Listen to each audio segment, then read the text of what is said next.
Saya mau ke Patri dulu. Patri, kita lihat hari-hari ini angka kasus harian COVID-19 di Indonesia mencapai lebih dari 3 ribuan kasus per hari.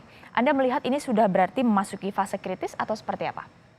Ya, jadi kalau lihat kasus COVID itu harus dilihat grafik mingguannya, bukan hariannya. Mhm.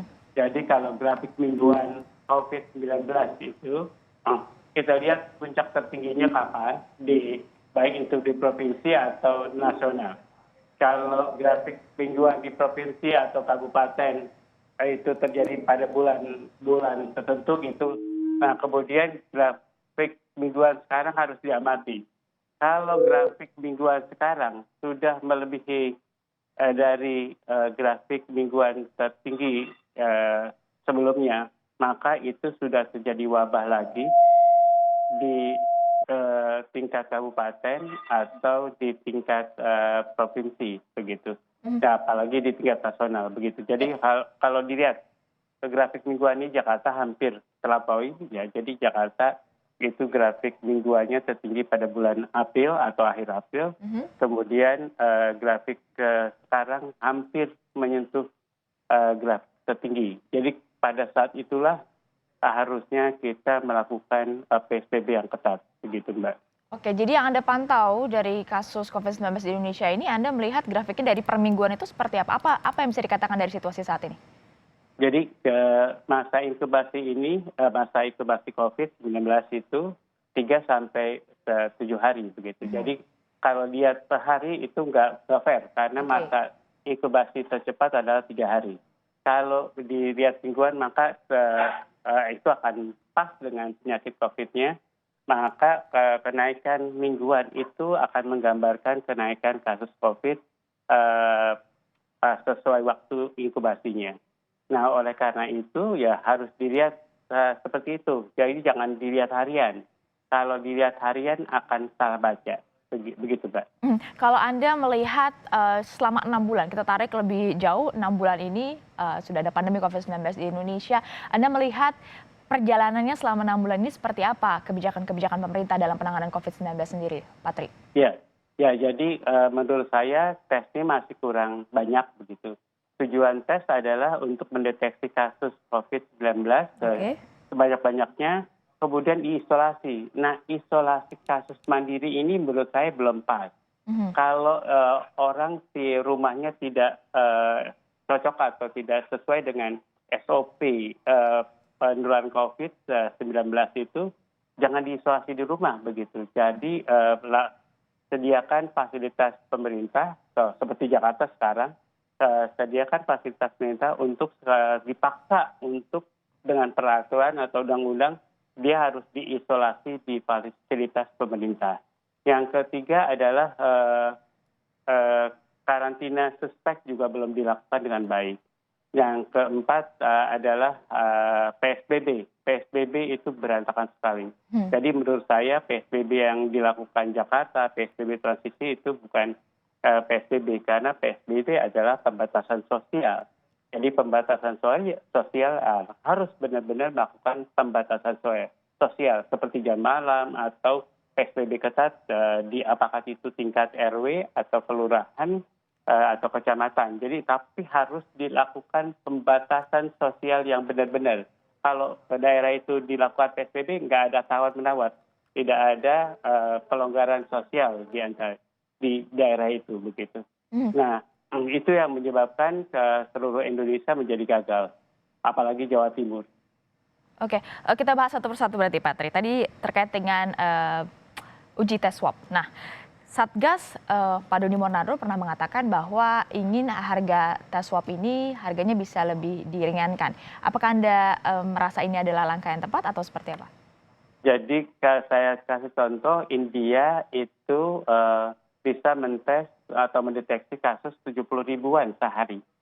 Bayangin tes yang dilakukan berapa? Kalau positivity rate-nya aja 10%, itu 10 kali lipatnya begitu yang dilakukan tes. Kalau 70 ribu sehari, 700 ribu setiap harinya. Masa negara kita kalah begitu dibanding India? India menurut saya secara ekonomi ya samalah dengan kita begitu. Kemudian kita harus bisa mampu melakukan. Nah, India membuat regennya sendiri untuk pemeriksaan PCR, alatnya dia sendiri juga buat sendiri. Kemudian kenapa kita tidak bisa begitu? Jadi menurut saya sih masih mungkin untuk membuat regen kemudian membuat alat sendiri dengan kayak sebenarnya kayak TCM kita create dengan pemeriksaan COVID. Gitu. Jadi alat yang tadi untuk TB sekarang bisa buat COVID.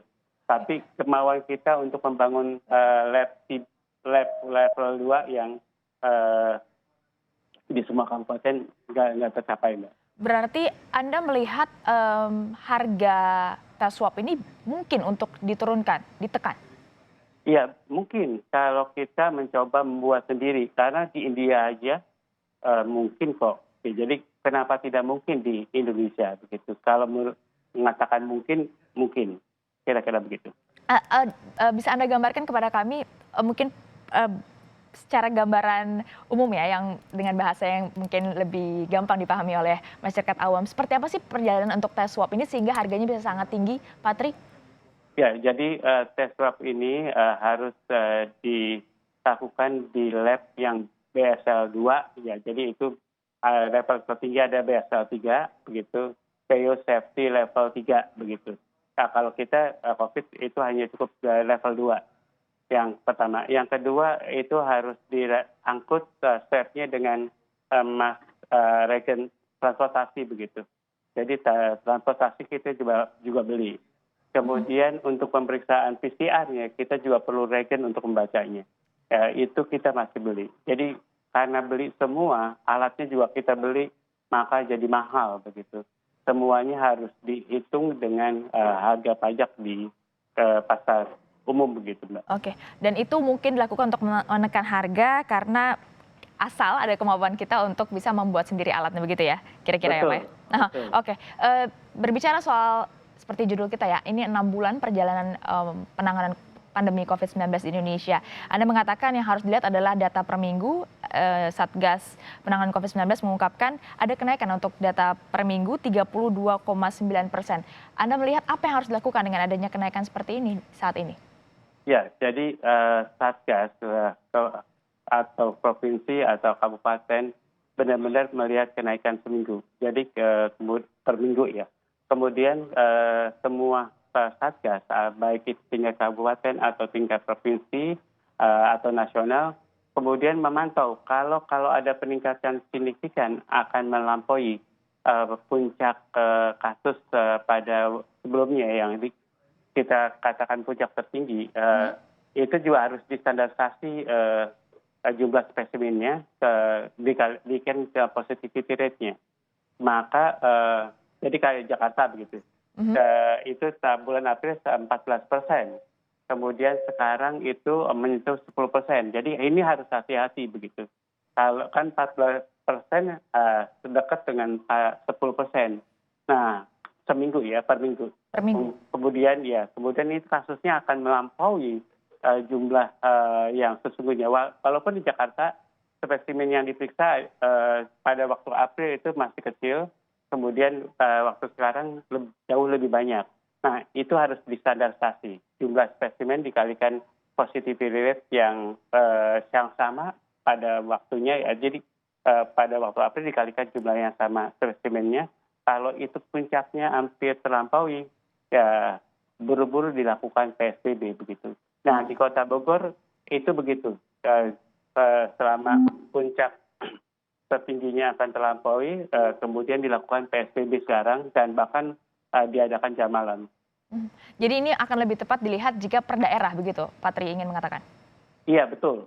Jadi harus dilihat per kabupaten, per provinsi, dan kalau menurut saya Satgas tugasnya memantau keadaan COVID di semua daerah, mau itu kabupaten maupun provinsi. Jadi Satgas bukan hanya membuat kurva nasionalnya, tapi dia memantau juga provinsi-provinsi kalau ada provinsi yang sudah melewati puncak wabahnya itu dia harus bantu. Jadi kalau Jakarta kan mampu melakukan sendiri. Kalau provinsi lain belum tentu. Kira-kira begitu. Ya, karena beberapa epidemiolog juga sempat mengatakan ini kita sudah memasuki fase awal kritis COVID-19. Apakah Anda setuju? Nanti kita bahas usai jeda karena kita akan bergabung juga dengan pasien yang sudah sembuh dari COVID-19, Mbak Ratri Anidia. Tetaplah bersama Sapa Indonesia Akhir Pekan. Kami segera kembali.